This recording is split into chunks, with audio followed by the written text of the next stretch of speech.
Assalamualaikum dan salam sejahtera.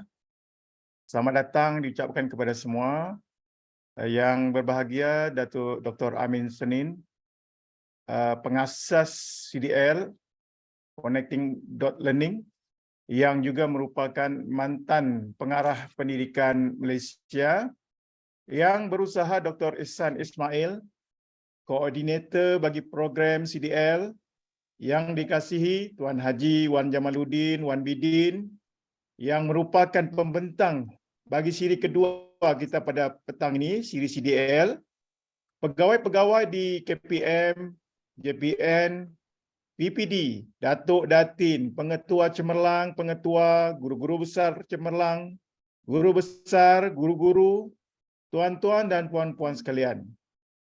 Sebelum kita memulakan siri CDL seterusnya, marilah kita bersama-sama memulakan dengan Ummul Kitab Al-Fatihah. إياك نعبد وإياك نستعين إلى الصراط المستقيم صراط الذين أنعمت غير المغضوب عليهم.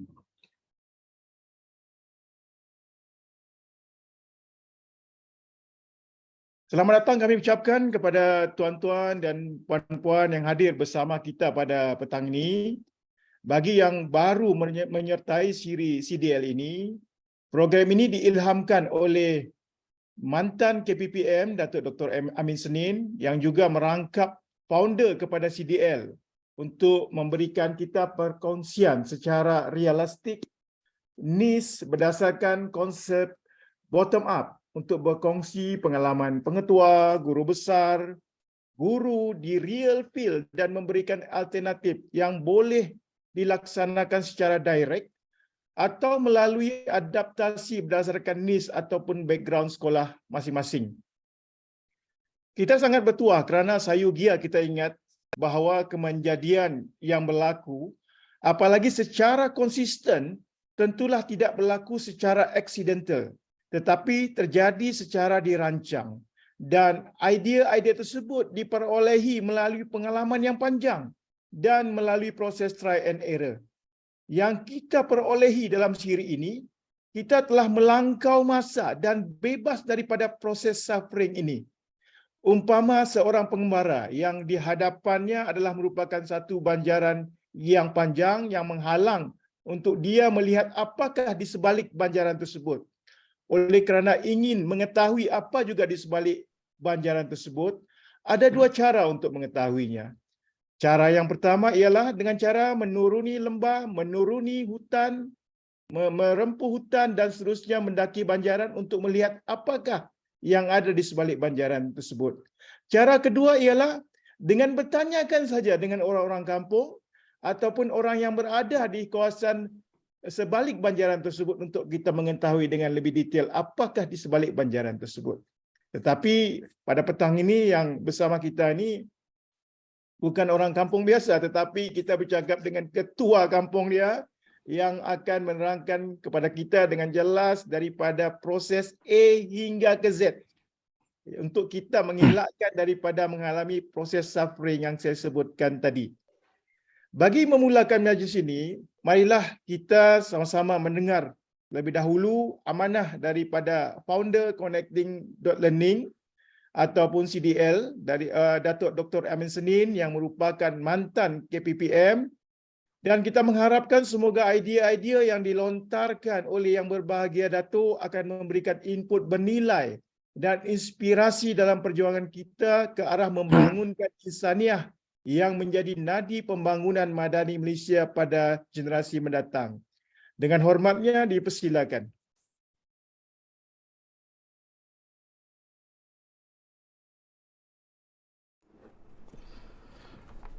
Pada kali ini saya ingin membincangkan satu tajuk yang berbunyi keramah insaniah dalam pendidikan. Satu tajuk yang saya berpendapat perlu kita huraikan konsep ataupun istilah keramah insaniah itu, sebab ini di antara istilah yang pada ketika ini saya lihat selalu disebut tetapi tidak dibincangkan dengan baik, terutama dalam konteks pendidikan persekolahan kita pada ketika ini. Dan perkataan keramah insaniah itu kalau kita terjemahkan dalam bahasa Melayu, saya lebih suka menggunakan terjemahan menjadi kemuliaan insan ataupun martabat insan ataupun harga diri manusia, harga diri insan itu sendiri. Dan dalam bahasa Inggerisnya kalau disebut karamah insaniah itu juga bermaksud human dignity. Dalam konteks ini biasanya saya melihat perkataan karamah insaniah atau kemuliaan insan itu boleh kita fahami daripada dua sudut pandangan. Satu yang saya perhatikan daripada sudut pandangan yang biasa digunakan, bagaimana kita memelihara kemuliaan insan itu. Yang ini biasanya dibincang dalam konteks perundangan. Undang-undang sesebuah negara itu dia akan memastikan harga diri, human dignity dan juga hak asasi yang melibatkan kemuliaan insan itu perlu dipelihara. Tetapi dari sudut pendidikan, kalau kita melihat karamah insaniah itu bermaksud kita membangunkan karamah insaniah itu. Maknanya bagaimana kita menggilap potensi yang ada dalam diri manusia itu. Sebab itu dalam konteks ini saya lebih suka dari segi perspektif pendidikan itu yang dimaksudkan karamah insaniah itu ialah dia merujuk kepada suatu gagasan bahawa setiap individu atau anak didik dalam konteks persekolahan kita dikurniakan oleh Tuhan dengan potensi dan kebolehan yang luar biasa untuk berkembang dan berpotensi untuk mereka mencapai kecemerlangan itu. Dalam konteks inilah kalau kita lihat sebenarnya karamah insaniah itu suatu perkara yang melibatkan martabat dan kemuliaan insan itu adalah nilai dan maruah diri yang melekat pada semua insan. Ia merupakan asas kepada hak dan kebebasan asasi manusia. Oleh sebab itulah pendidikan merupakan suatu approach ataupun satu kaedah yang amat penting dalam pengiktirafan martabat dan kemuliaan insan. Kerana apa? Kerana pendidikan itu dia akan membantu untuk menggilap dan sekaligus memberikan peluang kepada anak didik kita untuk memahami hak dan tanggungjawab mereka. Dan akhirnya ini akan menyebabkan mereka akan menjadi penyumbang dan penyumbang yang aktif dalam masyarakat. Sebagai rumusan kepada gagasan awal ini bermaksud bahawa dalam konteks karamah insaniah itu ia bermaksud setiap insan, yakni setiap anak didik kita itu tidak kira latar belakang sosial, etnik ataupun kemampuan semula jadi mereka. Semuanya itu memiliki hak untuk mendapat peluang pendidikan yang berkualiti dan peluang yang sama untuk mereka berjaya. Dalam konteks ini saya melihat kita boleh melihat penterjemahan karamah insaniah dalam pendidikan itu dalam beberapa aspek. Satu, kita lihat dalam aspek keadilan peluang.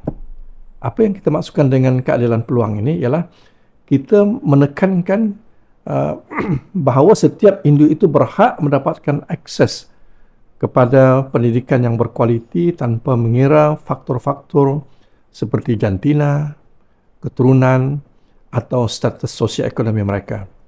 Pendidikan dalam konteks menggilap karamah insaniah ataupun kemuliaan insan itu harus menjadi platform yang menyediakan peluang yang saksama kepada semua individu ataupun semua anak didik kita dalam mengembangkan sepenuhnya bakat yang mereka ada dan potensi yang mereka miliki yang dikurniakan oleh Tuhan itu.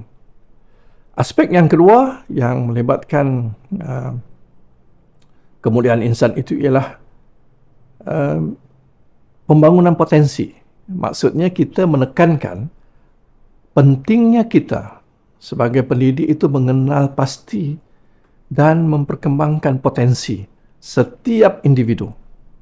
Sebab pendidikan yang bermakna itu adalah pendidikan yang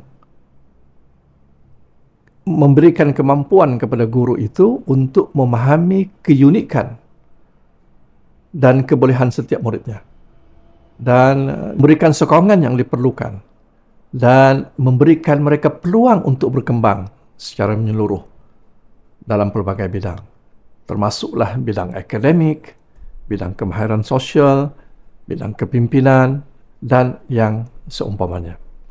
Dan aspek yang ketiga yang perlu kita fahami juga dalam kita menggilap karamah insaniah ataupun kemuliaan insan ini ialah kita bertanggungjawab untuk menjadikan pendekatan yang holistik dalam pembelajaran.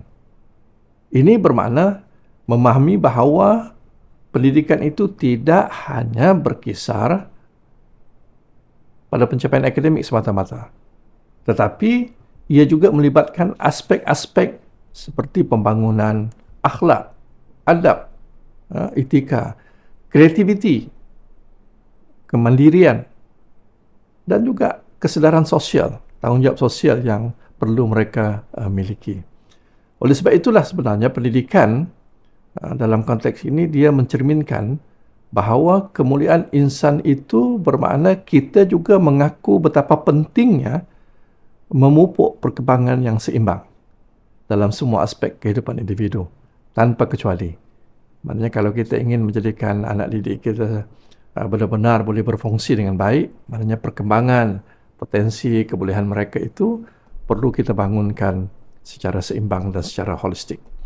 Aspek keempat yang berkaitan dengan karamah insaniah dalam pendidikan itu ialah kita perlu, sebagai pendidik maksud saya, kita perlu menghargai kebebasan berfikir dan kreativiti sebagai salah satu unsur yang penting dalam pembelajaran.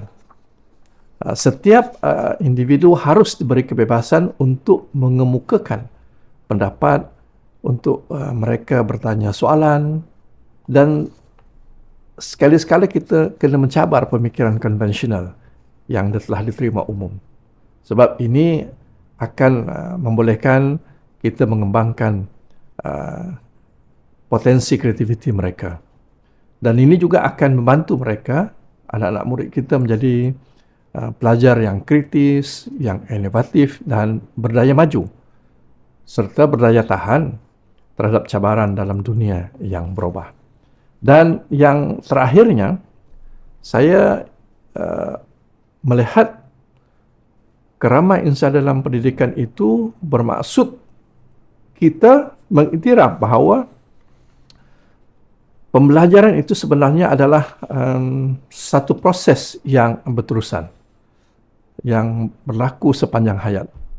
Oleh sebab itulah setiap orang, anak didik kita, perlu kita lengkapkan dengan kecenderungan, suatu sikap, dan dibekalkan dengan kompetensi pembelajaran sepanjang hayat yang akan membantu mereka untuk terus berkembang, untuk menguasai kemahiran baru, mengekalkan ketangkasan daya fikir mereka supaya mereka boleh menyumbang secara positif kepada masyarakat. Dan dalam konteks inilah juga ketangkasan belajar mereka sebagai seorang yang mengamalkan pembelajaran sepanjang hayat itu akan mencerminkan bahawa kita mengiktiraf hak setiap individu untuk mendapat akses dan peluang terhadap resos pembelajaran pada setiap peringkat kehidupan mereka. Dan inilah di antara perkara-perkara yang kalau kita lihat menjadi asas penting kepada karamah insaniah yang kita fahami dalam konteks pendidikan. Dan sebenarnya sebagai kesimpulan dalam perbincangan saya pada kali ini, saya sebenarnya cuba untuk mengaitkan walaupun istilah karamah insaniah dalam pendidikan ini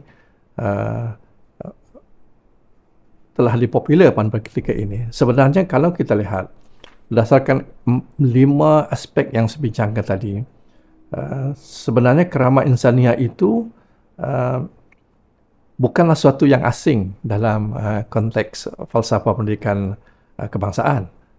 Kerama insaniah itu sebenarnya sudah tersirat dan sudah dimasukkan hasratnya itu dalam falsafah pendidikan negara ataupun falsafah pendidikan kebangsaan itu. Apa yang kita bincangkan pada hari ini dan yang kita harapkan menjadi amalan yang berterusan ialah kita menggarap semula hasrat dan harapan falsafah pendidikan negara itu supaya dia benar-benar diterjemahkan dalam konteks kita mengangkat maruah dan harga diri anak didik kita. Sebagai kesimpulannya, konsep kerama insaniah itu dalam konteks pendidikan kita ialah bagaimana kita mengangkat maruah dan harga diri anak didik kita itu ialah pertama kita memberikan mereka ilmu dan ataupun ilmu pengetahuan yang relevan untuk masa depan mereka.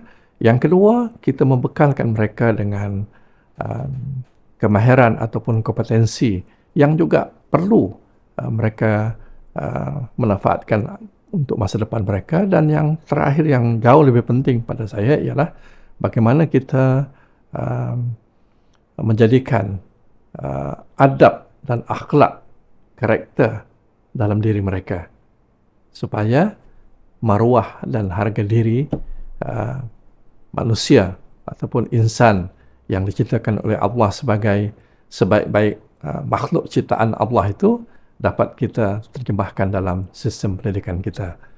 Sekian, Assalamualaikum warahmatullahi taala wabarakatuh. Terima kasih Datuk. Semoga amanah yang dilontarkan oleh yang berbahagia Datuk tadi akan memberikan kita inspirasi dan cetusan idea kepada yang hadir dalam pertemuan pada petang ini bagi menjadikan tugas kita lebih efektif dan efisien. Amanah ini sangatlah besar kerana kita membangunkan ciptaannya yang maha hebat seperti yang tersebut dalam surah At-Tin, dan kita adalah pelengkap kepada ciptaan yang hebat ini, bukan setakat dalam aspek jasmani tetapi juga meliputi emosi, rohani, intelek dan sahsiah. Kita lanjutkan agenda kita dalam siri CDL pada petang ini dalam slot perkongsian ilmu bersama dengan Tuan Haji Wan Jamaluddin Wan Bidin. Tak kenal maka tak cinta. Jadi sedikit latar belakang tentang beliau. Sebenarnya saya diberikan ada 23 muka surat berkaitan dengan latar belakang dan pengalaman beliau. Jadi saya hanya meringkaskan saja ya, sebab kalau saya sebutkan memang banyak masa kita ya. Jadi ini cukup menggambarkan yang berada bersama kita. Tuan Haji ini bukan calang-calang ya, seperti yang saya nyatakan sebelum ini. Kita sangat bertuah kerana rangkuman pengalaman beliau menjadikan apa yang beliau capai kini, terutama yang menarik yang ingin kita dengar pada petang ini, pencapaian drastik dalam masa yang singkat, terutama perubahan yang berlaku dalam pencapaian GPS SPM daripada 6.01 kepada 3.69. Di samping pencapaian menyeluruh dalam aspek pengurusan, kurikulum HEM dan juga Cochrane. Jadi sedikit berkaitan dengan Tuan Haji Wan Jamaluddin yang dapat saya ringkaskan. Beliau merupakan seorang pengetua yang berasal daripada Raub Pahang, memperoleh ijazah daripada Universiti Kebangsaan Malaysia, berpengalaman luas sebagai pentadbir sejak 1993, menjawat jawatan pengetua pada tahun 2015 dan sebelum itu merupakan pernah memegang jawatan sebagai penolong pengarah dakwah dan kepimpinan di JPN Sarawak dan sempat memegang tugas sebagai atasih pendidikan Jabatan Penuntut Malaysia di Chicago, Amerika Syarikat. Dan beliau juga berkhidmat di KPM dalam sebagai ketua unit kawalan akidah dan pemikiran operasi dakwah, kemudian sebagai ketua unit kepimpinan sektor dakwah dan kepimpinan, dan seterusnya menjawat jawatan pengetua di Sekolah Menengah Integrasi Sains Tahfiz Mawib dan merupakan pengetua cemerlang di sekolah yang sama sebelum berpindah ke Sekolah Menengah Kebangsaan Agama Kuala Lumpur hingga kini. Dan dalam senarai anugerah kualiti sebenarnya ada 19, kalau tak silap saya, ada 19 anugerah kualiti sekurang-kurangnya yang telah diterima oleh beliau. Dari segi sumbangan dalam khusus seminar dan juga program ada 65. Ini yang saya dapat senaraikan, ya, 65. Dan beliau merupakan seorang yang berpengalaman berkaitan tugas termasuk di peringkat antarabangsa di USA dalam daerah dan negeri. Ada 180 pengalaman yang dicatatkan, ya. Dan beliau juga aktif dalam karya dan penulisan, dan saya maklum ada 25 sekurang-kurangnya karya. Saya rasa ada lagi daripada itu yang tak tercatat, dan terlibat dalam kejayaan sekolah dalam bidang pengurusan kurikulum, co-curriculum, peringkat negeri dan kebangsaan. Ada 190 kejayaan. Dan akhir sekali sumbangan kemasyarakatan dan aktiviti sekurang-kurangnya ada 38 penglibatan. Jadi kita tidak mau membuang masa lagi. Dengan hormatnya, saya menjemput Tuan Haji Wan Jamaluddin Wan Bidin untuk melakukan perkongsian beliau. Dipersilakan. Bismillahirrahmanirrahim. Boleh dengar suara ya? Alhamdulillahirabbil alamin wassalatu wassalamu ala asyrafil anbiya'i wal mursalin sayyidina Muhammad wa ala alihi wa sahbihi ajma'in. Subhanaka la ilma lana illa ma 'allamtana innaka antal alimul hakim. Rabbi shrah li sadri wa yassir li amri wahlul 'uqdatam min lisani yafqahu qawli. Rabbi zinni ilma wa hakni bis salihin. Assalamualaikum warahmatullahi wabarakatuh. Terima kasih yang berbahagia Dr. Rabi, yang saya hormati yang berusaha Datuk Dr. Amin Senin, pengasas CDL, sahabat-sahabat di Connecting.Learning online session PGB, dan saya juga ucapkan terima kasih kepada MPSM Kebangsaan yang mencadangkan peserta-peserta untuk program CDL hands-on online session PGB ini. Kerana inilah saya rasa peluang kepada kita untuk berkongsi sedikit pengalaman, dan saya yakin ramai lagi sahabat-sahabat kita yang di luar sana yang mempunyai pengalaman yang telah membuktikan pencapaian masing-masing di dalam pendidikan. Jadi insya-Allah pada petang ini saya akan kongsikan dengan tuan-tuan dan puan-puan, sahabat-sahabat pengetua dan guru besar berkaitan dengan pelaksanaan program santai GPM memacu peningkatan GPS SPM. Yang mana insya-Allah saya kongsikan apa yang telah saya laksanakan bersama-sama dengan sahabat-sahabat sekolah lah.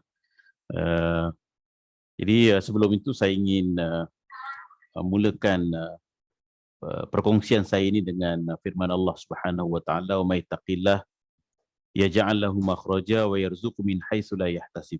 Wa may tawakkal 'ala Allah fa huwa hasbuh. Innallaha balighu amrih. Qad ja'ala Allahu likulli syai'in qadra." Yang membawa maksud kepada kita bahawa insya-Allah setiap apa yang kita usahakan ada jalan penyelesaian. Nah, yang penting kita yakin dan sentiasa membuat perancangan, membuat analisis pencapaian kita untuk melihat setiap apa yang kita perolehi ketika ini sebagai satu indikator. Sama ada indikator itu adalah indikator leading indicator atau lagging indicator atau leading indicator. Jadi supaya kita boleh bermuhasabah dan leading indicator untuk kita merancang. Dan berkaitan dengan ini, saya sentiasa mengingatkan diri saya lah pesanan daripada Fred Hatchinger tentang peranan kepimpinan sekolah. Yang saya rasa kata-kata ini amat popular dalam kalangan pengetua lah. Di mana sepanjang kerjaya saya sebagai seorang wartawan, kata beliau, saya tidak pernah melihat sekolah yang baik dipimpin oleh pengetua yang lemah atau sekolah yang lemah dipimpin oleh pengetua yang baik. Saya telah melihat sekolah-sekolah yang tidak berjaya diubah menjadi sekolah-sekolah yang berjaya. Dan kesalnya sekolah-sekolah terkemuka merosot dengan cepat bagi setiap kes jatuh bangunnya sebuah sekolah dengan mudah dikaitkan dengan kualiti pengetua. Jadi sebenarnya ini, perkataan ini satu cabaran kepada saya dan kepada sahabat-sahabat pengetua lah. Bila berlaku peningkatan pada sebuah sekolah, maka yang dilihat di situ adalah pengetua ini. Bila berlaku penurunan juga, yang dilihat adalah pengetua ini. Jadi ini sebagai satu cabaran lah kepada kita. Ini saya rasa secara ringkas saya tak perlu huraikan lagi, telah dihuraikan oleh sahabat saya tadi, Dr. Rabi, berkaitan dengan sedikitlah latar belakang sepanjang 30 tahun perkhidmatan saya pada Mei 2023. Alhamdulillah 11 destinasi. Cuma satu tempat lagi saya belum sempat merasai pengalamannya, iaitu di PPD lah. Alhamdulillah di sekolah, di JPN, di bahagian pendidikan Islam Kementerian, dan juga diberi kesempatan peluang oleh Allah untuk bersama-sama menguruskan pelajar kita di luar negara, di Chicago. Ini secara ringkas. Jadi tuan-tuan dan puan-puan yang dirahmati Allah, merujuk terus kepada tajuk kita pada petang ini. Sebenarnya apa yang nak saya kongsikan pada tuan-tuan ini adalah apa yang dah saya praktiskan sejak 2016 lagi. Dan ini adalah merupakan sekolah ketiga saya lah sebagai pengetua daripada Sekolah Menengah Agama Al-Hasanah daripada September 2015 tu. Saya pun mengucapkan selamat kepada sahabat-sahabat saya di Hasanah yang saya tinggalkan pada tahun 2019. Kemudian saya berpindah ke Sekolah Menengah Integrasi Santa Hafiz Mawib. Kemudian akhirnya pada April 2020 saya pindah sini. Dan apa yang saya nak kongsikan ini adalah apa yang saya praktiskan di sekolah-sekolah ini, dan alhamdulillah saya lihat ada salah satu signifikannya dengan peningkatan sekolah, 3 buah sekolah ini. Dan saya tak nafikanlah banyak usaha yang dibuat oleh semua pihak di sekolah itu, dan sebenarnya bukan berpunca daripada saya seorang lah. Ini adalah kerja teamwork. Saya tak nafikan kerja hebat, kerja kuat sahabat-sahabat saya, anak-anak buah saya di 3 buah sekolah ni. Kalau tak dapat saya nak sebut satu persatu lah individu-individu yang telah banyak berjasa membangunkan sekolah-sekolah ini.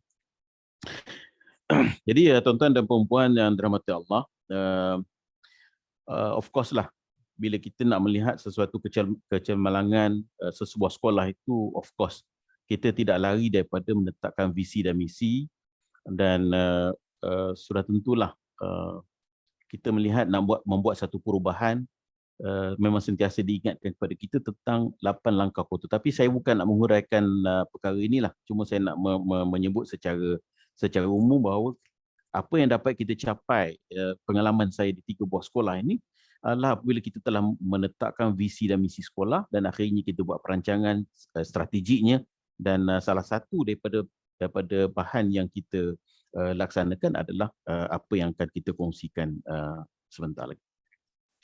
InsyaAllah saya ada lebih kurang dalam setengah jam untuk bersama-sama.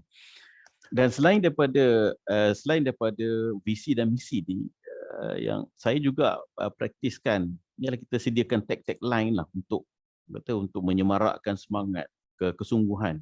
Contohnya saya di SMA Al-Hasanah, kita war-warkan kepada warga, termasuk ibu bapa, pelajar, guru-guru, mari mencipta sejarah dan memecah rekod. Dengan tagline kita pada tahun 2016 tu ialah mari kita pecahkan angka 6. Sebab ketika itu saya punya TOV 6.01. Saya naik sebagai pengetua tahun 2015, September 2015, SPM 2015 kita masih 6.01. So kita buat ke misi pecahkan angka 6 2016, pecahkan angka 5 2017, dan alhamdulillah pecahkan angka 4 tahun 2018. Dan alhamdulillah kita capai kejayaannya dengan kerja kuat daripada guru, daripada ibu bapa, dan sebahagiannya daripada usaha kita ni. Ini kenangan lah. Kenangan saya di Hasanah. Ini memang satu tempat yang saya rasa sekolah yang saya takkan lupa sampai bila-bila. Bila saya sebut sekolah ni, memang saya rasa terharu. Kerana nak membangunkan sekolah seumpama ini bukan mudah. Daripada GPS kita 6.01, kita boleh naik 5.13, 409 dan 369. Daripada kedudukan ranking kita yang daripada nombor 17 tahun 2015 tu, daripada 20 buah sekolah daerah Rompin, kita boleh dapat mencapai tempat ke-9, tempat ke-4 2 tahun 17 dan 18. Daripada kedudukan ranking negeri kita dapat daripada kedudukan 123, dan kita alhamdulillah 2018 kita berada di tangga ke-35, dan manakala di peringkat kebangsaan SABK daripada kedudukan 167 kita boleh berada pada 2018 pada tangga ke 55. Ini saya kenangan yang saya tak akan dapat lupakan. Sahabat-sahabat, terima kasih banyak-banyak lah. Saya minta maaf saya tak dapat sebutkan satu persatu. Dan begitu juga bila kita pergi ke ke semesta. Saya membawa misi yang sama, mari mencipta sejarah dan mencari rekod dengan slogan satu murid satu bitara. Kerana saya yakin dan percaya bahawa pelajar-pelajar di semesta ni dia berbeza sikitlah dengan pelajar-pelajar di Hasanah. Kerana pelajar-pelajar yang terpilih kan, terpilih, dan saya yakin dan percaya setiap pelajar itu mempunyai potensi untuk dibitarakan. Sebab tu saya perkenalkan satu murid satu bitara, supaya setiap individu itu dapat dikembangkan. Dan alhamdulillah bila saya sampai di semesta, semesta ni pernah cemerlang tahun 2016 dengan 2.20, kemudian turun sikit 2.61, 276, kemudian alhamdulillah rezeki saya sampai situ pada bulan September 2019 tu, dan saya dapat saya laksanakan program ini dengan bersungguh-sungguh dengan bantuan sahabat-sahabat di semesta tu. Alhamdulillah tahun itu mengejutkan, kita boleh pecah rekod 2.17. Dan tahun 2020 COVID-19 dan kita tak dapat laksanakan apa yang kita laksanakan pada 2019. Sebab tu bila saya nak kongsikan bahan ni, saya rasa saya nampak sedikit signifikan program yang kita rancang ni dengan apa yang kita capai. Kerana pada tahun 2020 tu dengan COVID-19, peperiksaan pertengah tahun tu pun online, kemudian apatah lagi dengan kuarantin pelajarnya 2 minggu sebelum peperiksaan bertulis, ujian percubaan pun sempat 2 paper saja dan kembali di PKP dan sebagainya. So memang amat besar cabaran. Pelajar terpaksa gunakan online, duduk di asrama, di kuarantin sebagainya. Jadi menyebabkan kita tak dapat laksanakan apa yang kita laksanakan pada 2019. Dan tahun tu bila kita keluar result 2.55, saya beritahu guru, sebenarnya cikgu, kita bukan gagal tetapi kita berjaya bertahan. Itu kata-kata semangat saya kepada guru lah. Dan insya-Allah kita akan buktikan tahun 2021. Alhamdulillah berkat kekuatan semangat guru-guru, kita tebus semula penurunan itu dengan pencapaian 2.08, dan apa yang kita laksanakan pada tahun 2019 itu dapat kita laksanakan pada 2021, dan alhamdulillah kita capai 2.08 dan satu rekod baru juga untuk semesta. Dan saya difahamkan tahun ini semesta telah berjaya memecahkan angka 2.08. Tahniah kepada sahabat di sana. Dan kemudian saya berpindah ke SMK Agama Kuala Lumpur April 2022, dan alhamdulillah rezeki saya lah. Saya pun risau juga ni doktor, bila nak membentangkan tajuk ini dalam keadaan menanti peperiksaan SPM 2022 yang mungkin boleh saya anggap sebagai hasil tangan saya dan juga tim-tim di sinilah. So alhamdulillah rezeki saya ada peningkatan sedikit walaupun sedikit 0.06 daripada 1.76 kepada 1.7. So dan itulah sejarah pencapaian yang saya rasa boleh saya kongsikan, dan saya nampak mungkinlah ada sedikit signifikannya dengan apa yang kita usahakan. Jadi tuan-tuan dan puan-puan yang rahmat Allah, sebenarnya apa yang saya nak kongsikan ini adalah cebisan satu bahagian sahaja sebenarnya daripada elemen kecemerlangan kurikulum sekolah. Kalau kita lihat sebenarnya untuk menjadikan sekolah itu cemerlang, bergaya, gemilang sebagainya, banyak elemen yang sebenarnya perlu kita ambil kira, sama ada dari aspek gurunya, muridnya. Kalau kita lihat aspek muridnya, dari segi kompetensi kepimpinan, kompetensi disiplin dan kompetensi kerohanian. Ini saya tekan sungguh semasa di Hasanah dulu. 3 perkara aspek murid ini memang kita tekan sungguh-sungguh, iaitu disiplinnya, kerohaniannya dan kepimpinannya. Bila perkara ini dapat kita bina di sekolah itu, insya-Allah boleh mendorong kepada kecemerlangan sekolah. Begitu juga daripada aspek guru. Yang ini 6 elemen ini saya terangkan secara ringkas lah, kerana kita nak fokus kepada kepada elemen postmortem kepada murid tu yang sebelah atas. Manakala dari aspek guru tu pula, kompetensi subjek, kompetensi diri, kompetensi teamworknya, manakala dari segi perancangan program kurikulum, dengan kita melihat aspek saya rasa banyak dilaksanakan oleh sekolah-sekolah lah, perancangan program kurikulum, kelas tambahan, kelas anjar, intervensi dan sebagainya. Dan begitu juga dari aspek facilities akademik, dengan penyediaan fasilitis yang kondusif, kelas dewan, kelas tambahan, bilik khas, makmal komputer dan sebagainya lah yang memastikan pelaksanaan PDPC itu dapat dilaksanakan dengan lancar dan cemerlang. Jadi ini di antara perkara yang perlu kita ambil titik berat jugalah. Dan dalam hal semasa pengalaman saya di Hasanah dulu, saya amat berterima kasihlah kepada bahagian pendidikan Islam yang menyalurkan banyak peruntukan untuk kita membina fasiliti sekolah. So alhamdulillah kita berjaya lah, kalau tidak 100% pun hampir 80 atau 95% kondisi sekolah tu dapat kita perbetulkan. Dan ini juga salah satu daripada pendorong kepada peningkatan pelajar kita. Dan selain daripada itu, kolaboratif juga kena ambil kira juga. Hubungan kita dengan PIBG, sekolah-sekolah terpilih, sektor awam dan swasta, pemimpin tempatan kerajaan, NGO, NGO pendidikan, institut pendidikan tinggi dan sebagainya, yang boleh kita gemblingkan ke keseluruhan peluang-peluang yang ada di luar ni untuk membantu pihak sekolah. Dan yang terakhir sekali, elemen ni ialah pentadbir, iaitu kita sendirilah, sama ada pengetua SLT atau MLT, di mana sama ada kita melihat kepada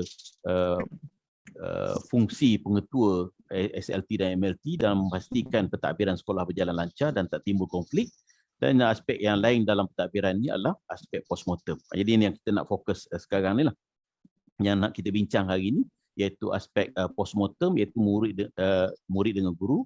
Kalau postmortem guru ni biasa dah kan, kita dah memang, saya rasa tiap-tiap sekolah buat selepas saja ujian semua, kita akan buat postmortem berkaitan guru, panitia, apa isu dan permasalahan, masalah sepanjang pelaksanaan PDPC dan sebagainya, dan apa intervensi guru-guru dan sebagainya. Jadi ini biasa dah kita lihat. Dan aspek yang nak kita fokuskan pada petang ini adalah postmortem kepada murid yang nak kita bincang, iaitu program santai GPM ini. Jadi tuan-tuan dan puan-puan yang dirahmati Allah, jadi sebelum saya melihat perlunya program ini, kita bermula dengan isu dan permasalahan. Kerana kita melihat ketika itu, terutama saya di Hasanah lah mencetuskan idea ni. Kita dengan GPS kita yang rendah dan sebagainya. So apa sebenarnya isu dan permasalahan pelajar ni? Jadi bila kita lihat, kalau kita sekadar buat postmortem sekolah saja, dengan melihat GPS sekolah saja, lepas tu buat panggil cikgu, beritahu apa masalah dan apa intervensi cikgu.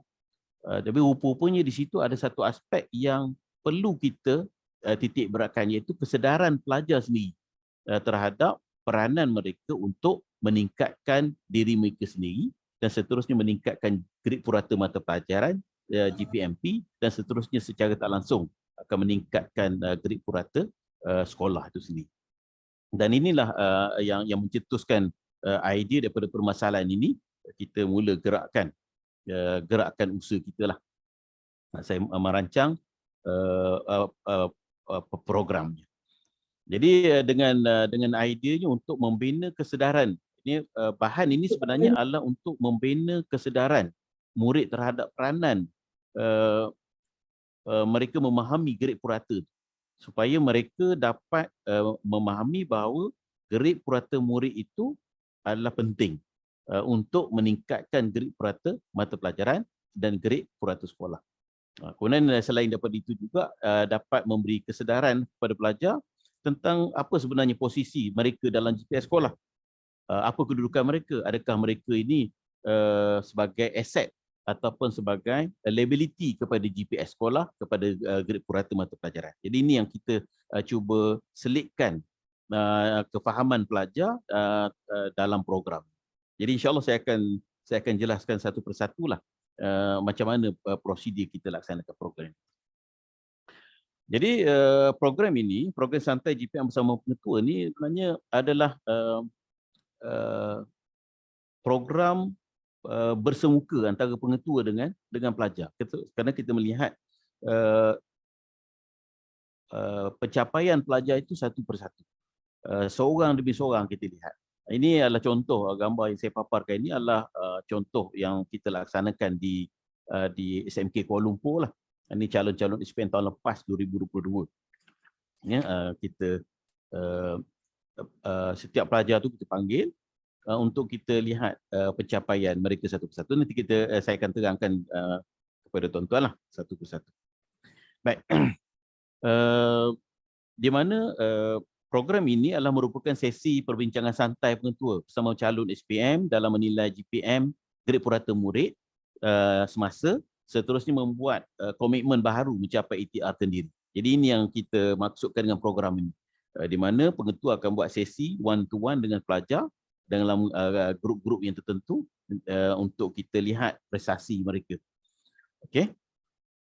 Di mana di dalam program ini kita berharaplah supaya murid itu sedar tentang peranan mereka dalam GPS sekolah, mereka sedar status mereka dalam GPS sekolah, sama ada mereka itu aset ataupun satu liability. Bila dia melihat GPS dia berapa sasaran sekolah untuk GPS tahun ini, ETR kita berapa. So kalau dia berada di bawah daripada ETR sekolah, maksudnya mereka adalah merupakan, kalau GPM mereka lebih kecil daripada GPS sekolah, so maksudnya mereka adalah aset. Jadi kalau sekiranya mereka tu besar GPM mereka, maksudnya dia adalah liability lah. Murid dapat mengenal pasti subjek kritikal untuk diberi fokus yang lebih. Murid dapat memahami sumber markah yang tercicir. Nanti saya akan terangkan macam mana pelajar ni boleh memahami sumber markah yang tercicir dan bagaimana untuk memperolehnya. Kemudian meningkatkan keyakinan diri dan motivasi murid serta mencabar kemampuan sebenar mereka. Dan seterusnya antara lain murid dapat menyatakan komitmen baharu untuk peningkatan dan murid rasa dihargai dan tersentuh jiwa mereka. Jadi bila pengetua sendiri bersama-sama dengan pelajar ni, memang saya ingat lagi bila ada satu peristiwa tahun lepas lah, pelajar ni masa dia selesai saja dah tengok semua markah, dah tak berapa target semula siap, bila yang terakhir sekali nak buat angkat sumpah buat pengakuan diri saya sekian-sekian dengan ini berazam untuk dapat berapa A dengan pointer berapa, dia dengan gugup, dengan tak dapat nak mengungkap perkataan tu kerana rasa besarnya jiwa dia untuk melafazkan komitmen baru dia. Jadi sebenarnya inilah yang kita nak. Dan baru-baru ni pun dalam majlis pengisytiharan SPM baru ni pun ada mak bapak berjumpa dengan saya. Dia kata, Ustaz, dia kata program yang Ustaz buat selepas percubaan itu hari, jemput mak bapak sekali join dengan grade purata murid ni, dia kata memang berkesan sungguh. Dia kata anak saya selepas, bayangkanlah itu hari subjek apa saya tak ingat, dia beritahu, dia beritahu masa tu masih E lagi. Alhamdulillah, dia kata peperiksaan sebenar dia dapat A. Kata saya rasa subjek matematik. Jadi mak bapak gitu beritahu dengan saya, dia kata memang program itu hari memang semangat sungguh dia, Ustaz. Sebab yang terakhir itu selepas peperiksaan percubaan tu memang saya jemput mak bapak sekali. Kalau yang masa pertengahan tahun tu kita jemput dengan pelajar saja. Tapi dengan semasa percubaan kita jemput mak bapak sekali. So saya cuba ringkaskan, kita ada 15 minit saja gini. Saya cuba ringkaskan, nanti mungkin ada sesi soal jawab, mungkin kita boleh terangkan lebih lanjut lah. Jadi konsep pelaksanaan program ini di mana pengetua menyedarkan peranan murid dalam GPS sekolah, pengetua menyedarkan status murid dalam GPS sekolah sama ada pelajar ni aset ataupun liability, prestasi murid dinilai oleh pengetua secara individu dengan borang analisis subjek. Nanti borang, insyaAllah saya akan tunjukkan sampel borang ni. Pengetua menilai sendiri seorang demi seorang, dijalankan secara bersemuka. Penilaian dibuat untuk semua subjek satu persatu, dijalankan mengikut kumpulan murid berdasarkan headcount 4 dan headcount 6 lah, senarai murid cemerlang. Kita kelompokkan dalam sesi itu, lebih kurang 20 orang, dan kita panggil lah seorang-seorang selepas itu. Dan murid menyatakan komitmennya untuk peningkatan dan pengakuan pelajar ni tanpa di locker dengan di meja dia. Jadi ini di antara konsepnya lah yang kita laksanakan. Okey. Kemudian sebelum kita laksanakan program ni, of course lah kita perlu sediakan profil sekolah kita, profil akademik sekolah, head count. Memang saya tekankan kepada pelongkaran pentadbiran dan ketua bidang bahawa head count ni memang penting. Head count memang penting untuk kita melihat prestasi subjek kita dan juga khususnya head count 4 dengan 6 lah untuk projek ini. Untuk program ini kita lihat kepada head count 4 dan head count 6 tu untuk kita melihat mana senarai pelajar-pelajar berpotensi, yang cemerlang, yang sederhana dan sebagainya. So pelajar-pelajar ni kita kelompokkan untuk program santai GPM penutup. Dan selain daripada head count itu, saya juga minta supaya disediakan analisis item. Ini saya kata saya wajib setiap guru sepatutnya menyediakan analisis item untuk kita melihat sejauh mana pencapaian. Kalau bagi guru, analisis item ni untuk kita melihat isu dan masalah subjek kita. Kita melihat tajuk-tajuk mana yang belum dikuasai oleh pelajar kita lagi. Dan bagi pihak pelajar juga, analisis item itu penting supaya untuk melihat di mana lagi kekurangan mereka dalam setiap tajuk, dan di situlah fokus yang akan mereka tuju. Kemudian kalau tuan-tuan dan puan-puan melihat di sini, borang ni kan, dia ada 6 kolom di sini. Maknanya ini kita bagi sediakan untuk setiap pelajar. Kita sediakan kolom A, B dan C ni bagi ini saya bagi contoh untuk peperiksaan pertengahan tahun. Tahun 2022, seorang calon ada 12 subjek di situ dan berapa markah dia dapat semasa peperiksaan pertengahan tahun. Kemudian dimasukkan di situ dalam kolom B grade-nya berdasarkan markah dia tu, dan masukkan di situ GPM dia lah, grade purata murid dia di bawah. Dan begitu juga kolom C tu adalah grade ETR. Grade ETR ni maksudnya grade yang telah ditetapkan oleh setiap guru kepada pelajar dia. Bagi pelajar ni contohnya dia bahasa Melayu, guru dia telah tetapkan dia sebagai A+ untuk target ETR dan begitulah seterusnya lain. Jadi borang ni kita sediakan lebih awal, kita bagi pada pelajar setiap seorang semasa pertemuan itu. Ini contoh borang kosong lah, ada kolom A, B dan C saja. Tapi bagi setengah sekolah, saya ada bincang juga bagikan contoh ni pada beberapa buah sekolah. Ada sebuah sekolah mencadangkan supaya diletakkan ada kolom B1, B2, C1, C2, D1, D2. Jadi B1 tu adalah grade tu, manakala B2 tu adalah skor dia, kan? Nilai bagi setiap nilai bagi setiap grade itulah. Jadi supaya mudah pelajar-pelajar nak mengira jumlah GPM dia nanti. Jadi selain daripada itu, kita juga perlu terangkan kepada pelajar-pelajar ni nilai. Pengalaman saya itu tuan-tuan ya, pengalaman saya semasa di semester, saya datang di situ bulan 9. InsyaAllah saya cuba rengkahkan. Saya datang di situ bulan 9. Ketika itu kata silap saya, percubaan ada lagi 2 paper. Ada 2 paper lagi. Jadi saya melapor diri pada hari Senin tu, hari Selasa, sebelah malam tu saya panggil semua pelajar tingkatan 5 dekat surau. Saya tanya mereka seorang-seorang apa itu account sekolah, apa itu grade purata sekolah, GPS sekolah, apa dia grade purata mata pelajaran, apa dia grade purata murid, dan macam mana cara nak kira. Dan ada sebahagian pelajar ramai yang tak tahu. Jadi sebab itulah saya mengambil kesempatan pada hari ini, tuan-tuan dan puan-puan, pelajar perlu diberi kefahaman tentang cara-cara mengira grade purata mereka ni. Jadi ialah alhamdulillah sekolah cerdik kan, pelajar-pelajar pandai. Jadi bila kita terang sikit tentang nilai yang ada pada setiap grade itu dan macam mana cara nak buat perkiraan, baru dia tahu, oh saya sekarang ni rupanya berapa pointer. So pelajar sendiri pun dia tak tahu macam mana cara nak kira. Jadi itulah saya bersempena dengan program kita pada petang ni, kita nak pastikan bahawa pelajar-pelajar kita dapat memahami macam mana cara nak mengira. Baru dia tahu di mana kedudukan dia. Kalau dia contohnya dalam pelajar ni dia grade yang dicapai sekarang ni 2.6, pertengahan tahun tu dia dapat 2.67. Sedangkan semester di sini kita cadangkan, kita target 1.50, 1.48. So maksudnya dia adalah liability kepada GPS sekolah.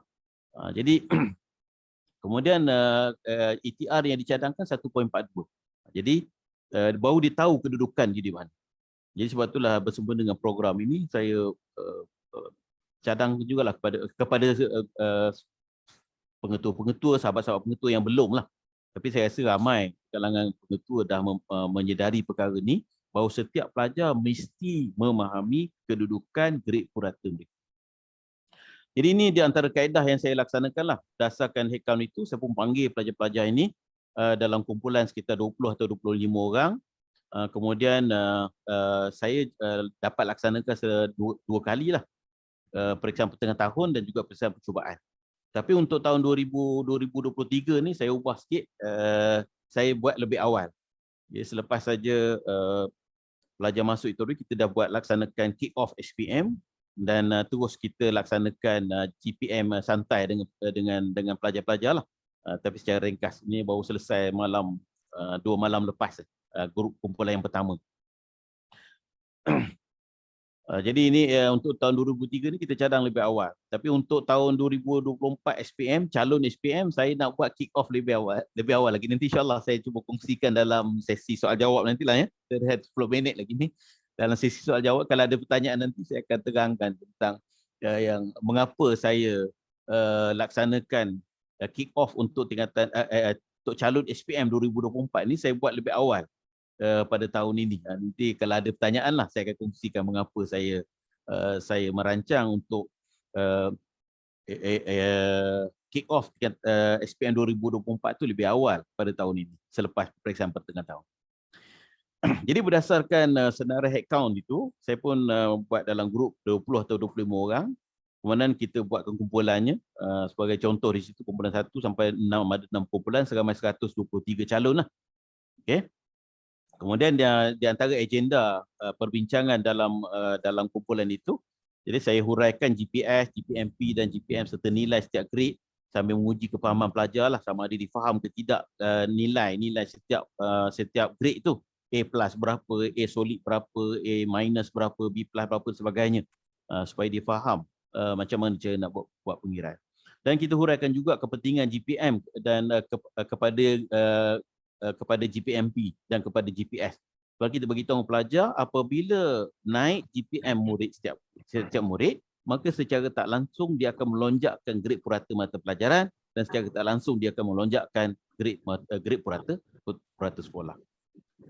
Dan seperti yang saya jelaskan tadi, murid itu perlu tahu berapa GPS sekolah untuk pastikan sama ada mereka itu adalah aset atau liability. Dan seterusnya saya perlu juga kita terangkan kepada pelajar tentang kepentingan analisis item. Dan saya beritahu dengan pelajar tak perlu tunggu cikgu buat analisis item. Buat secara kumpulan masing-masing, buat analisis item. Supaya kita dapat memahami apa lagi masalah dalam tajuk-tajuk kita. Nanti saya huraikan selepas ini lah. Kemudian kita memotivasikan pelajar lah dengan analogi. Saya kata GPS kita ni macam telaga lah kan. Duduk dalam telaga. Kalau ETR sekolah tetapkan GPS-nya pada sebagai contoh lah 2.0 kan. Maknanya kalau pelajar tu dapat 2.4, 2.37 sebagainya, saya kata dia duduk dalam telaga lah tu, tengah lemas. Jadi kita menggalakkan pelajar supaya biar kita menjadi mereka yang berada di atas telaga. Kalau target sekolah 2.0, maka kita nak supaya pelajar ni berada 1.9, 1.7, 1.6 sebagainya. Dengan analogi seolah-olah mereka berada di atas telaga tu, pegang tali besar, dia lah orang yang paling gagah berani menarik kawan-kawan yang lemah dalam telaga tu. Jadi kita bagi analogi itu kepada pelajar. Dan sentiasa meletakkan harapan untuk peningkatan lah. Beritahu pelajar, setiap orang berpeluang untuk peningkatan. Dan memastikan semua murid memiliki borang santai bersama ketua daripada kolom A, B dan C itu diisi. Kemudian dia orang pun diisi lah. Kemudian kita minta pelajar itu mengisi grade kendiri dia. Ya. Jadi perbincangan individu pengutua menyemak. Saya semak borang santai tu satu persatu dengan pelajar, ya, kolom A, B, C diisi dengan lengkap, termasuk GPM di kolom B dan C. Jadi kalau kita tengok di bawah tu grade purata di bawah tu minta pastikan mereka isi juga. Kalau di sini contoh 2.67, manakala grade ETR yang dicadangkan di sekolah untuk pelajar tersebut adalah 1.42. Kemudian jika markah terlalu rendah, minta penjelasan mengapa berlaku. Kita tanya dengan pelajar mengapa markah boleh jadi rendah macam ni sebagainya. Jadi kalau markah dia baik, itu ucap tahniah lah. Tahniah, bagus sebagainya. Dan kemudian kita semak setiap subjek di kolom A, B dan C. Ini step ni dah. Ya. Kemudian seterusnya kita ada lagi kolom D, E dan F tu. Mana kita minta lah bila kita dah lihat markah mereka pada kolom A, B, C tu, kemudian pengetua akan minta murid tu mengisi kolom D dengan membuat perbandingan grade di kolom C. Jadi kalau kita lihat kolom C itu adalah ETR yang telah ditetapkan oleh sekolah untuk dia. Jadi saya tanya dengan dia, Enta ni setuju ke tidak? Enta setuju, Enti ni setuju cadangan daripada cikgu letak. Kalau A+ tak ada pilihan ya. Saya cakap pelajar, kalau dah guru tetapkan kita dapat A+, maka tak ada pilihan, letaklah A+ juga. Tapi kalau A-, guru letakkan contohnya bahasa Inggeris, cikgu cadangkan dia dapat A-. Sekarang ni dia dah dapat dah A- dah 75, takkanlah A- lagi. So kita cadangkan letaklah A solid ataupun A+. Atau pulangan dia lah, mana dia setuju. Dia setuju A solid ke, dia nak A+, atau pulangan dia. Subjek bahasa Arab contohnya, dicadangkan kepada dia untuk dapat B. Tapi kita tanya, setuju ke dengan B? Kalau tak setuju, letak B+ ataupun A- dan sebagainya. So, jadi kita tanya dengan pelajar, minta persetujuan dia untuk dia isi kolom D tu, mengikut keazaman dia. Kemudian dah siap, dah selesai semua subjek diisi, kita pun catatlah GPM dalam kolom D tu. Jadi of course lah, kita akan dapat GPM, grade purata murid yang baru, berdasarkan keazaman dia untuk ATR kendiri masing-masing. Kemudian bila dia dah kemudian murid mengisi markah di kolom E bagi setiap grade. Okey. Kemudian seterusnya kita pergi ke kolom D tu pula, iaitu markah. Jadi kalau kita lihat di dalam kolom D, kolom E tu markah tu berdasarkan grade kendiri yang pelajar tu cadangkan. Kalau contohnya dia B, dia nak pergi B+, kan? B+, tu markah di situ kita letak tu cadangkan 70, kita minta diisi sama ada 70 ataupun 72 ataupun 73 dan sebagainya. Itu pulangan dia lah. Tapi jangan letak 70 lah. Kalau B+, kata contoh subjek bahasa Arab tu, dia cadangkan grade kendiri dia B+. Okey, kita cadangkan letakkan 72. Letak 72 contohlah. Okey, begitulah seterusnya subjek yang lain. Kemudian yang terakhir sekali ialah kolom F itu, letakkan jumlah beza markah di kolom F dengan menolak markah pada kolom E. Kolom E itu tolak dengan markah kolom A. Jadi kita tengok ni contohlah. Ini adalah contoh markah yang dah penuh, kan? Di sini kita cadangkan B+ dia, contoh bahasa Arab tu dia pilih B+. So kita letak situ 67. Dan ada beza markahnya ialah 8 markah. Ada 8 markah. Dan begitulah seterusnya subjek-subjek lain. Baik. Jadi bila kita dah menyemak perbezaan markah tu, jadi sinilah peranan kita juga sebagai pengetua untuk mengingatkan kepada pelajar tentang pentingnya analisis item bagi mengenal pasti di manakah lagi markah yang diperolehi. So kalau kita tengok contoh di sini, contohnya sekarang ni dia dapat bahasa Arab dia 59. Kemudian dia cikgu targetkan dia untuk B+. B, tapi dia setuju untuk dapat B+ dengan target markah dia 67. So beza markah 8 saja. Jadi apa yang perlu kita tegangkan kepada pelajar ni ialah lihatlah balik semula soalan-soalan kita. Soalan pertengahan tahun baru-baru ni. Di manakah soalan yang tidak memberikan markah kepada kita? Kan? Di situ yang penting analisis item. Tengok semula tajuk-tajuk itu dan ulang kaji balik, dan sekiranya ditakdirkan tajuk-tajuk itu keluar balik ataupun pattern tajuk yang sama keluar balik, insya-Allah kita akan dapat markah tersebut. Jadi dengan cara ini menyebabkan pelajar rasa, oh, Oh tak banyak sangat. Nah, 8 markah je lagi nak dapat B+. Contohnya yang bahasa Melayu, tinggal 7 markah lagi nak dapat A+. Bukan banyak sangat. Biologi, 14 markah lagi nak dapat A. Jadi di mana nak cari 14 markah tu? Jadi salah satu daripadanya ialah analisis item. Tengok semula soalan. Saya kata pelajar wajib simpan kertas soalan dan kertas jawapan dia. Jangan dibuang, sama ada periksaan dalaman, periksaan pertengah tahun, periksaan percubaan dan sebagainya. Jangan dibuang kerana dia adalah indikator kepada kondisi kita sekarang. Jadi cari di mana nak dapat 14 markah tu. Dan selain daripada analisis item pada soalan yang dia orang dah lihat, dah jawab, satu lagi aspek yang kita maklum berpelajar ialah tajuk-tajuk yang tidak termasuk di dalam soalan-soalan itu. Sebab tak semua tajuk yang dipelajari itu masuk di dalam soalan-soalan peperiksaan, sama ada peperiksaan pertengah tahun ataupun peperiksaan percubaan. Dia tengok juga tajuk-tajuk yang tak termasuk di dalam soalan-soalan itu. So inilah merupakan lubuk-lubuk markah yang boleh mereka cari. Jadi semak markah jawapan-jawapan kawan-kawan kita yang terbaik, bandingkan jawapan mereka dan mengenal pasti kelemahan jawapan kita berbanding jawapan mereka. Dan jawapan markah-markah tambahan boleh diperolehi melalui analisis item dan tajuk-tajuk yang tiada di dalam kertas soalan. Jadi inilah di antara misi yang nak kita sampaikan kepada pelajar-pelajar dalam program santai bersama pengetua tu. Mana kita nak menyedarkan kepada pelajar bahawa sebenarnya ada ruang lagi untuk mereka meningkatkan markah itu. Ya. Jadi saya rasa saya dah sampai ke penghujung juga ni. Ya. Maksudnya dalam sesi ini kita nak menerangkan kepada pelajar bahawa ada ruang lagi yang boleh kita cari untuk meningkatkan markah kita lagi. Jadi iaitu melalui analisis item itu. Jadi kita okey.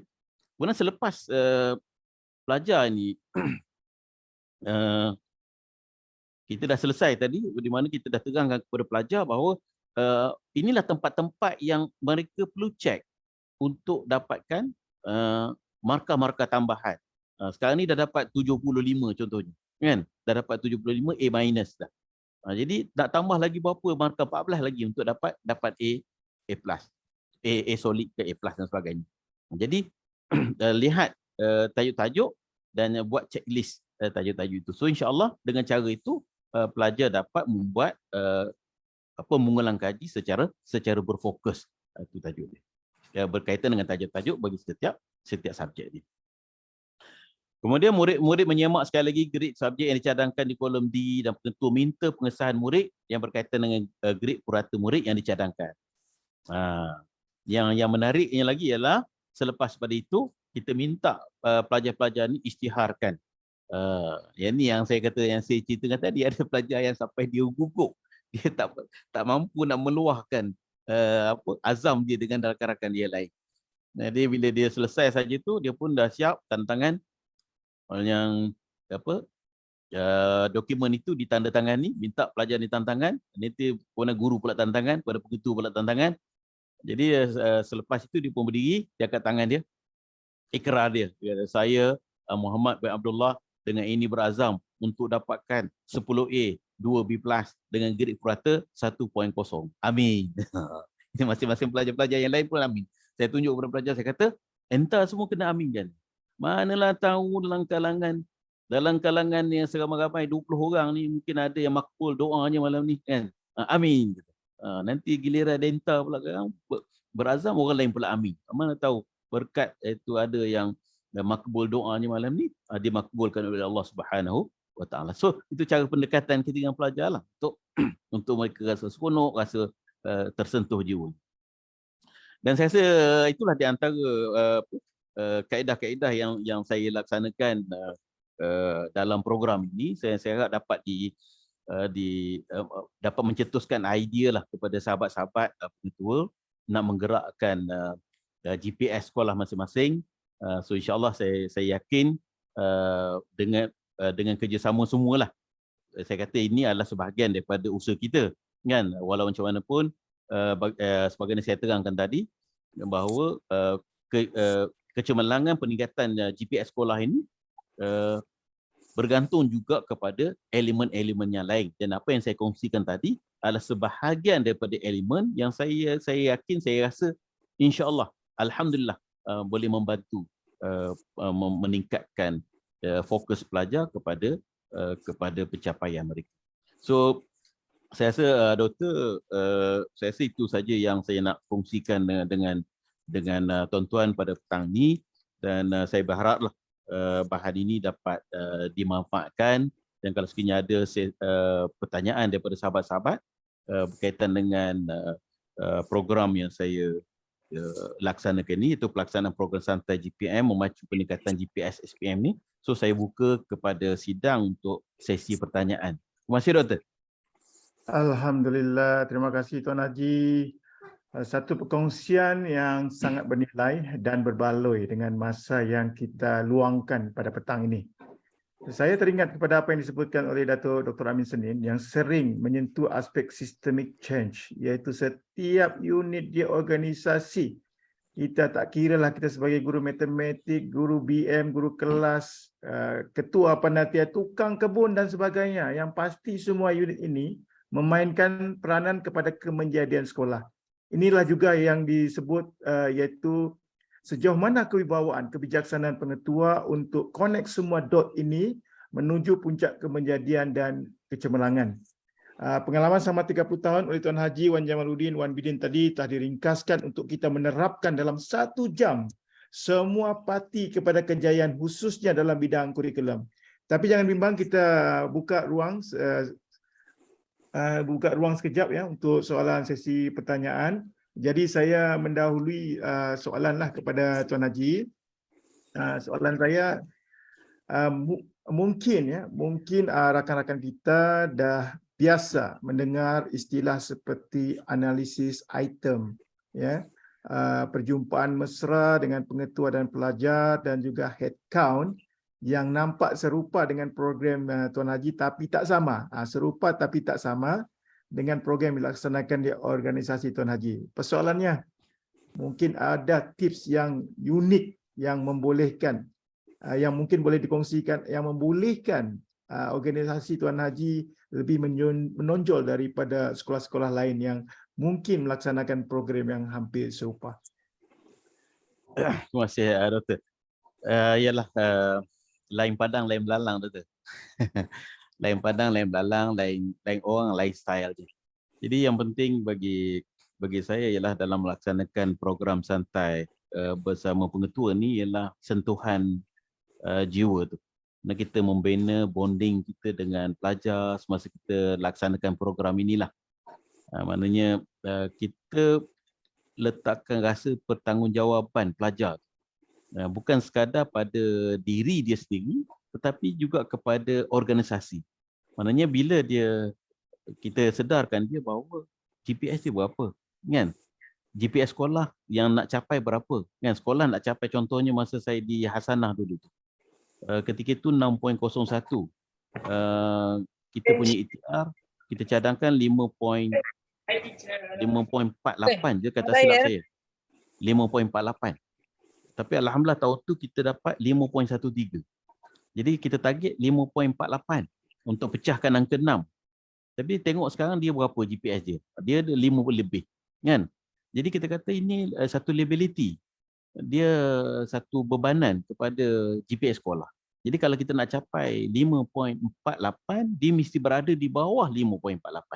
Mesti dapat 5.3, 5.2. Jadi proses itulah kita dalam masa yang sama, semasa kita membincangkan tentang elemen-elemen yang mungkin boleh mempengaruhi peningkatan GPM pelajar itu, guru perhati murid itu, kita masuk juga unsur-unsur ini tadilah sentuhan jiwa kita kan. Maknanya rasa bertanggungjawab diri dia untuk membangunkan diri dia secara tak langsung membangunkan GPS sekolah. Itulah tips ringkas lah saya ingat. Terima kasih Tuan Haji. Jadi kita buka ruang ini kepada rakan-rakan kita yang mungkin ingin mengajukan sebarang persoalan. Jadi kita jemput untuk pertanyaan direct kepada Tuan Haji. Silakan.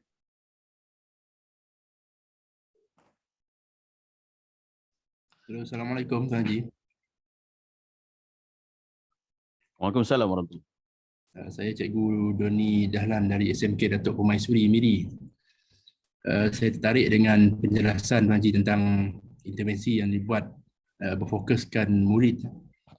Cuma mungkin sedikit ingin memohon pencerahan dari segi cabaran mungkin berbeza mengikut sekolah lah. Cuma apa agaknya kekangan, halangan-halangan besar yang mungkin Tuan Haji hadapi untuk menggerakkan intervensi ini dan bagaimana Tuan Haji menanganinya.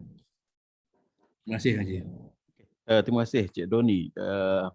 Saya bersyukurlah sebab saya berada di 3 peringkat sekolah yang berbeza. Saya semasa di Sekolah Menengah Agama Al-Hasanah tu sekolah yang berada di bawah pencapaian kebangsaan kan, 6.01. Dan kemudian berpindah ke semesta yang sederhana di level 2 point something, kemudian berada di Smarkle ni pada level 1.76. So of course lah 3 buah sekolah ini kondisi yang berbeza dengan level yang berbeza. Tapi sepanjang pengalaman saya menghadapi melaksanakan program ini, sebenarnya tak ada menjadi satu cabaran yang sangat besar lah dalam melaksanakan program ini. Yang pentingnya persiapan di peringkat kita lah, menyediakan data-data sebagai saya katakan tadi, data berkaitan dengan headcount, kemudian dari segi analisis item kan, kita pastikan guru-guru kita menyediakan analisis item betul, yang boleh mudah untuk dirujuk oleh pelajar lah. Kemudian yang lain-lain tu saya rasa tak ada masalah sangat. Cuma berbeza mengikut sekolah, tahap apa yang dia nak capai. Contohnya kalau sekolah di contohnya macam di Smarkle sama dengan Semesta ni, kita nak pergi tolak ke A+ banyak kan. Di situlah fokus kita. Tapi kalau macam di Hasanah dulu, kita lebih nak push daripada yang bawah, potensi ni sederhana ni nak tolak pergi ke cemerlang. Jadi dari walau macam mana pun dari segi pelaksanaan program ni sebenarnya tak ada cabaran yang besar sangatlah dalam melaksanakannya. Itulah lebih kurang jawapan saya Cik Doni berkaitan dengan soalan ni. Dan sepanjang pengalaman saya, alhamdulillah guru-guru memang memberi kerjasama sepenuhnya lah dalam pelaksanaan program, insya-Allah. Okay, terima kasih Haji. Tahniah sekali lagi. Ya, kita masih buka, mungkin ada 1 ataupun 2 soalan lagi kepada Tuan Haji. Silakan. Mungkin kalau bagi sekolah ibadat asrama mungkin boleh buatlah macam yang saya buat, sebab kita duduk asrama. Jadi mungkin bagi sekolah-sekolah harian, kaedah tu perlu dia diubah suai sikit lah kan. Kalau kita macam saya di sini, saya buat sebelah malam kan, sebab pelajar memang ada di asrama. So mungkin kekangan di peringkat sekolah harian, mungkin dia perlu atur jadual yang berbeza lah, mungkin sebelah petang dan sebagainya. Gitulah.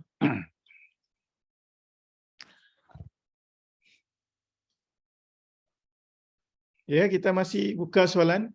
Mungkin 1 soalan lagi ataupun 2 lah ya. Kita tengok keadaan soalan tu panjang atau pendek. Silakan tuan-tuan puan-puan. Sebaiknya saya cadangkan buat dua kali lah kan, untuk selepas persiapan pertengahan tahun dengan percubaan. Sebab persiapan pertengahan tahun tu kita dah mula mengikut format SPM kan, ujiannya. Jadi kalau ujian dalaman di pertengahan penggal tu mungkin tak sesuai lagi lah.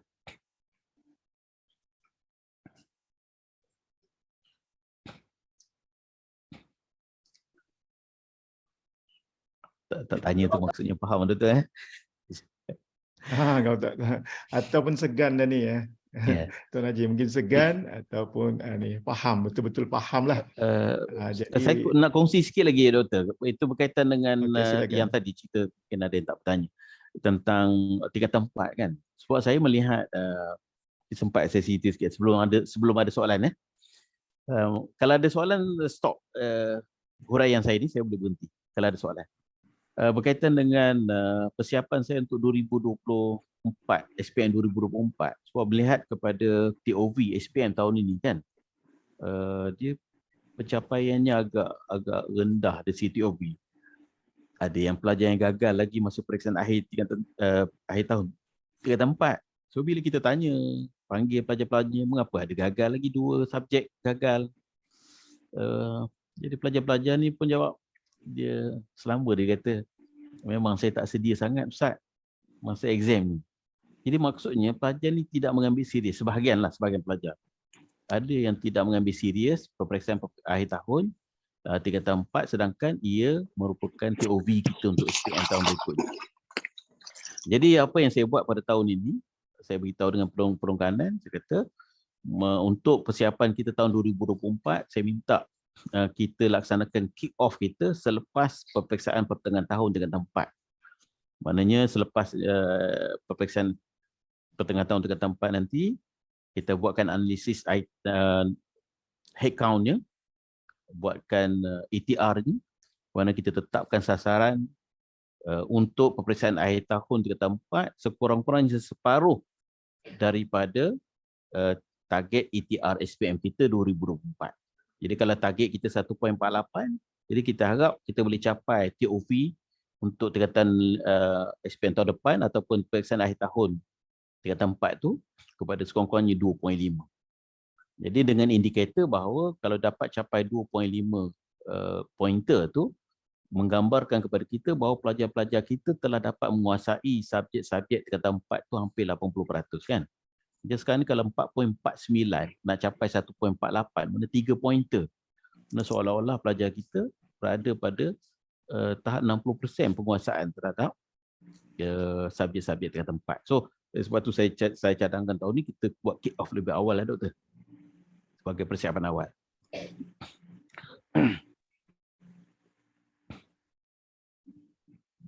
Silakan Cik Azrul.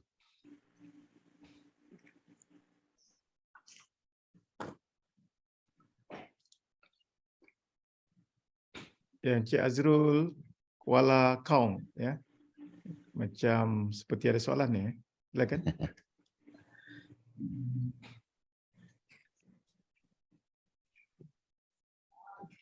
Nampaknya macam jelas semua ni Tuan Haji.